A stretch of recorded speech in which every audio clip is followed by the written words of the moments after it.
wouldn't actually put Donald Trump in prison, right? A former president. You don't think they'll go that far, right?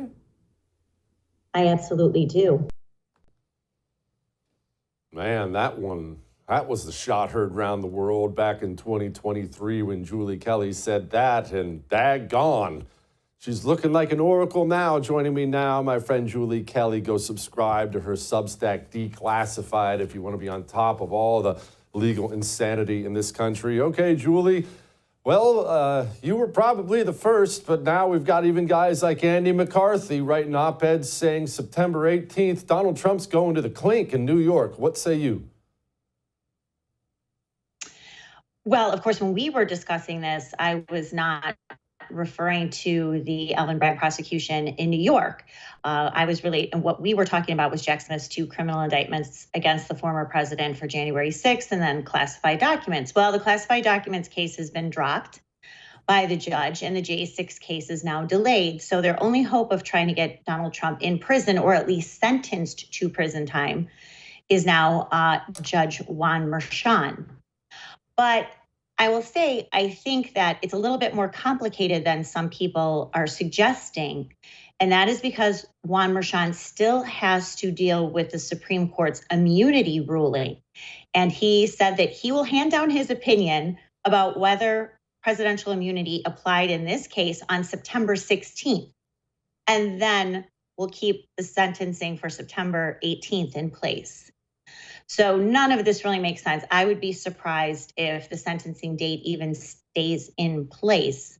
But furthermore, there's still a lot of work that needs to be done in that case because of the Supreme Court's ruling about presidential immunity. Truly, can you help me understand this? Because it does get confusing. The Supreme Court ruled that he has immunity. Now, of course, not blanket immunity. I get that. They wrote he's immune from a lot of things. So why does the judge get to have an opinion? Didn't the Supreme Court already have an opinion? So the judge doesn't get an opinion? It's like once I've decided where we're going to eat, the kids don't get an opinion. That's exactly right. And this demonstrates the arrogance and the partisanship of Juan Merchan. I mean, look, Jesse, what's happening on January 6th is even though Judge Chutkan there was trying to rocket docket this case back onto its proceedings because it's been delayed since December, Jack Smith had to come back and say, whoa, whoa, whoa, we're still trying to figure out the Supreme Court ruling. What activity in the J6 indictment, of course, this is all conduct that happened when Donald Trump was president. What conduct is protected under immunity? What is not? Because the Supreme Court basically came back with 3 different buckets of immunity. So we're supposed to believe that Juan Merchan is suddenly an expert on presidential immunity from criminal prosecution. July 1, the Supreme Court comes down with this unprecedented ruling. The DOJ and Jack Smith are trying to figure it out. But yet Juan Merchan understands it more than anyone else and is going to come back September 16th. And what he will say, we know this, Jesse, is that no, presidential immunity based on the Supreme Court ruling does not apply in this case. We're going to move forward and I'm going to sentence you September 18th. I still would be surprised if he did sentence him to prison. Even if he did on September 18th, it's going to go nowhere because his opinion for immunity will have to be appealed, et cetera. So it's just, and of course, on top of this, how compromised he is because of his daughter, Lauren Merchan, who has now raked in $13 million this year alone from Democratic candidates, including Adam Schiff, at the same time her father is presiding over this case and acting basically as an extra prosecutor for Alvin Bragg. This is so nakedly corrupt. I just can't believe this is where we are now as a country. Okay, speaking of nakedly corrupt, let's talk about Judge Chutkan, because apparently something's coming for Trump tomorrow from that witch. What's happening? Well, this was supposed to happen. Tomorrow was supposed to be the first status hearing since the proceedings were on hold since December of 2023 as the immunity order made its way to the Supreme Court. Well, Jack Smith had to come back last week and ask for a delay. So the hearing that was scheduled for tomorrow is now set for September 5th. The status report that she asked for last week has been delayed until August 30th. This is a real mess, Jesse, for DOJ, and Jack Smith, of course, couldn't happen to a nicer group of people because Now that Joe Biden has stepped down from running for re-election, whatever the DOJ comes back with in terms of conduct that's protected from immunity and is not. If Donald Trump wins the presidency, Biden's DOJ and special counsel have established what is protected conduct and what is not. This can clearly be turned around on Joe Biden very quickly. So they're really in a pickle trying to figure out how they're going to move the J6 case forward against Donald Trump in light of the immunity ruling, but not set up a track for themselves and Joe Biden if Donald Trump wins. That, I think, is the essence, the crux of why Jack Smith has asked to slow down the J6 proceedings in Washington.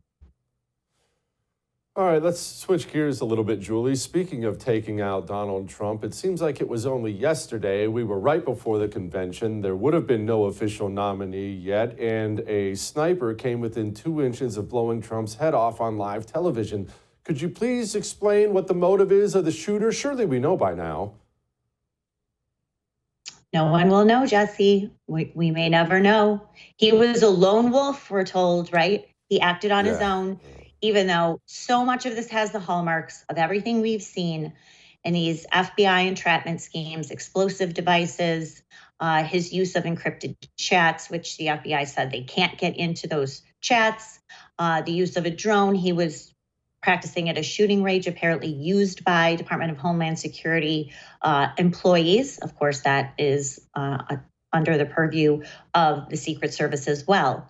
So we're supposed to believe now that this 20-year-old acted on his own. Oh, and then they found some social media chatter from when he was a high schooler talking about being anti-immigration. But we've heard nothing since. We have heard nothing from the FBI since then. Because, of course, we all should suspect some federal involvement in entrapping or at least inciting Thomas Crooks to do what he did on July 13th. Okay, speaking of which, Susan Crabtree, I want to make sure I give her credit. She reported that at a Trump rally in North Carolina, I think this was yesterday, one of the Secret Service agents who was supposed to be protecting him was breastfeeding her baby in the freaking conference room. I mean, kudos to Susan Crabtree because she has excellent sources and she has stayed on top of this on almost an hourly basis. But I mean, there's no excuse for that. I mean, you know, if you're a nursing mom, we've been nursing moms, we understand the struggle and the challenge with that. You can't leave your post to go pump, or I'm sure she wasn't breastfeeding her baby, but probably pumping, I'm assuming. But this is crazy.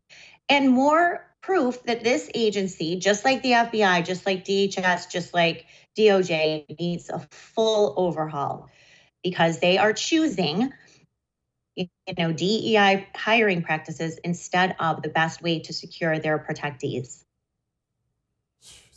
Okay, Julie, let's get to some reporting that you've been doing on the pipe bombers, those elusive pipe bombers, or pipe bomber, who set a pipe bomb, allegedly, at the DNC and RNC. And this criminal mastermind, maybe we should start calling him the Jackal, has managed to invade law enforcement for years now. Wow, what is happening here?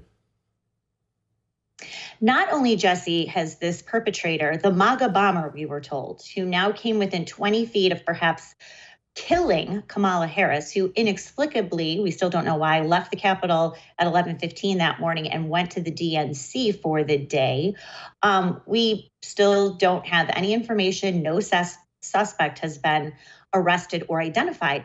The media, Jesse, the J6 obsessed media has completely ghosted this story, including after the Department of Homeland Security's Inspector General issued his report a few weeks ago outlining all of the malfeasance again by the Secret Service and how close Kamala Harris came, and the deleted text messages that you and I have talked about, all of the text messages from January 5th and 6th from 24 top Secret Service officials and agents, including Kim Cheadle, who was at Protective Services at the time, including James Murray, who was the Secret Service director at the time. All those messages went poof.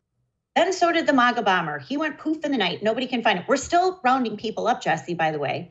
The DOJ is still arresting people this week for January 6th, but they can't find the MAGA bomber. The media is ignoring it. Kamala Harris has never mentioned it. Joe Biden never mentions it. But now we have video that seems to demonstrate that this unidentified individual exited a DC Metro SUV at 12:51, 10 minutes after the RNC bomb was allegedly discovered, moved out of the sight line of where the video camera was, walked towards the area where the pipe bomb was discovered, and then left at about 12:53 from that frame, re-entering the DC Metro SUV. The pipe bomb is discovered about 15 minutes later.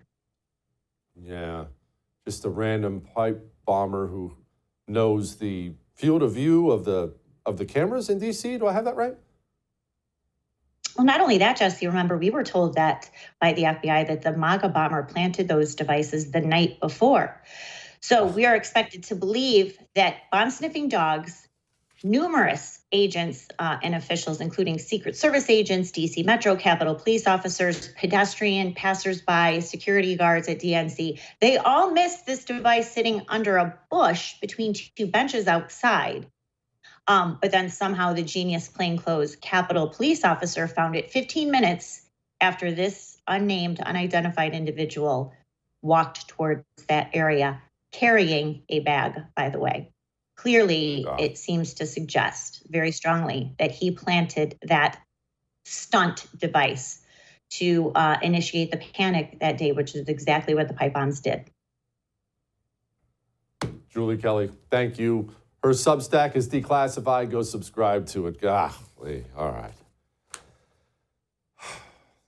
We need to lighten the mood. Let's do that next.